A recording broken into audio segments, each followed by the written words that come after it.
क्या भारत ऐतिहासिक बिजली संकट की कगार पर खड़ा है? भारत में आने वाले वक्त में अप्रत्याशित बिजली संकट खड़ा हो सकता है। भारत में केवल 135 कोयले पर आधारित बिजली संयंत्र हैं, जिनमें से आधे से अधिक कोयले की तंगी झेल रहे हैं, क्योंकि कोयला भंडार में गंभीर कमी आ गई है। भारत में 70% से अधिक बिजली कोयले से उत्पादित होती है। ऐसे में यह चिंता का विषय है, क्योंकि इससे महामारी के बाद पटरी पर लौट रही अर्थव्यवस्था फिर से पटरी से उतर सकती है। ऐसा क्यों हो रहा है? यह संकट कई महीनों में पैदा हो रहा है। कोविड महामारी की दूसरी लहर के बाद भारत की अर्थव्यवस्था में तेजी आई है और बिजली की मांग भी अचानक बढ़ी है। नमस्कार, मैं हूं मोहम्मद आमिर खान और आप देखना शुरू कर चुके हैं नरसिंहपुर केसरी। बीते 2 महीनों में ही बिजली की खपत 2019 के मुकाबले में 17% बढ़ गई है। इस बीच दुनिया भर में कोयले के दाम 40% तक बढ़े हैं, जबकि भारत का कोयला आयात 2 साल में सबसे निचले स्तर पर है। भारत में यूं तो दुनिया में कोयले का चौथा सबसे बड़ा भंडार है, लेकिन खपत की वजह से भारत कोयला आयात करने में दुनिया में दूसरे नंबर पर है। बिजली संयंत्र जो आमतौर पर आयात किए गए कोयले से चलते थे, अब वो देश में उत्पादित हो रहे हैं, कोयले पर निर्भर हो गए हैं। इससे पहले से ही कमी से जूझ रही कोयला सप्लाई और भी दबाव में आ गई है। इसका क्या असर हो सकता है, आइए जानते हैं। विशेषज्ञों का मानना है कि अधिक कोयला आयात करके ज़रूरतों को पूरा करना इस समय भारत के लिए अच्छा विकल्प नहीं है। नौमूरा के वाइस प्रेसिडेंट और भारतीय अर्थशास्त्री औरोदीप नंदी कहते हैं, हमने पहले भी कोयले की कमी देखी है, लेकिन इस बार अभूतपूर्व बात यह है कि कोयला बहुत ज़्यादा महंगा है। अगर मैं एक कंपनी हूँ और मैं महंगे दाम पर कोयला खरीद रहा हूँ तो मैं अपने दाम बढ़ा दूंगा। यही होगा ना। कारोबारी अंततः खर्च को ग्राहक तक पहुंचा देते हैं। ऐसे में इससे महंगाई बढ़ सकती है।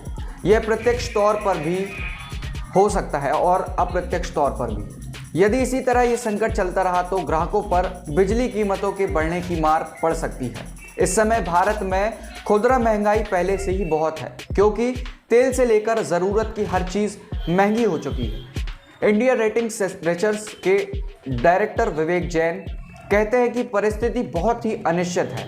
भारत ने हाल के सालों में पर्यावरण के लिए अपनी प्रतिबद्धताएं पूरी करने के लिए कोयले पर अपनी निर्भरता कम करने की कोशिश की है, जिसकी वजह से भारत में कोयला उत्पादन भी कम हो चुका है। भारत के ऊर्जा मंत्री आर.के. सिंह ने अखबार इंडियन एक्सप्रेस को दिए एक साक्षात्कार में कहा कि मौजूदा परिस्थिति जोखिम भरी है और भारत को अगले 5-6 महीनों के लिए तैयार रहना चाहिए। भारत में 80% कोयला उत्पादित करने वाले सरकारी उपक्रम कोल इंडिया लिमिटेड की पूर्व प्रमुख जोहरा चटर्जी चेताती हैं कि यदि स्थिति ऐसी ही बनी रही तो एशिया की तीसरी सबसे बड़ी अर्थव्यवस्था पटरी पर लौटने के लिए संघर्ष करेगी। जोहरा कहती हैं, बिजली से ही हर चीज़ चलती है। ऐसे में पूरा उत्पादन सेक्टर, सीमेंट, स्टील, कंस्ट्रक्शन सब कोयले की कमी से प्रभावित होते हैं। वो मौजूदा परिस्थिति को भारत के लिए एक चेतावनी की तरह बताती हैं और कहती हैं कि अब समय आ गया है जब भारत कोयले पर अपनी निर्भरता कम करे और अक्षय ऊर्जा रणनीति पर आक्रामकता से आगे बढ़े। सरकार क्या कर सकती है? भारत अपनी करीब 140 करोड़ की आबादी की ज़रूरतों को कैसे पूरा करे और भारी प्रदूषण करने वाले कोयले पर निर्भरता कैसे कम करे? हाल के सालों में ये सवाल भारत की सरकारों के लिए चुनौती बना रहा है। डॉक्टर नंदी कहते हैं कि यह समस्या इतनी बड़ी है कि इसका कोई हाल नहीं निकाला जा सकता। नंदी कहते हैं, सबसे महत्वपूर्ण बात है कि इसका दायरा बहुत बड़ा है। हमारी बिजली का एक बड़ा हिस्सा थर्मल पावर कोयले से आता है। मुझे नहीं लगता कि अभी हम ऐसी स्थिति में पहुंच गए कि थर्मल पावर का कोई प्रभावी विकल्प ढूंढ सकें। मैं ये मानता हूं कि यह भारत के लिए एक चेतावनी है और भारत को संभलना चाहिए, लेकिन मुझे नहीं लगता कि हमारी ऊर्जा ज़रूरतों में कोयले पर निर्भरता को जल्द समाप्त किया जा सकता है। विशेषज्ञ मानते हैं कि संभावित दीर्घकालिक समाधान के लिए भारत को कोयले और क्लीन स्वच्छ ऊर्जा सोर्स अपनाने की मिश्रित नीति पर चलना होगा। जैन कहते हैं पूरी तरह अक्षय ऊर्जा पर शिफ्ट हो जाना संभव नहीं है और बिना किसी ठोस बैकअप के 100% अक्षय ऊर्जा पर निर्भर हो जाना सही रणनीति भी नहीं होगी।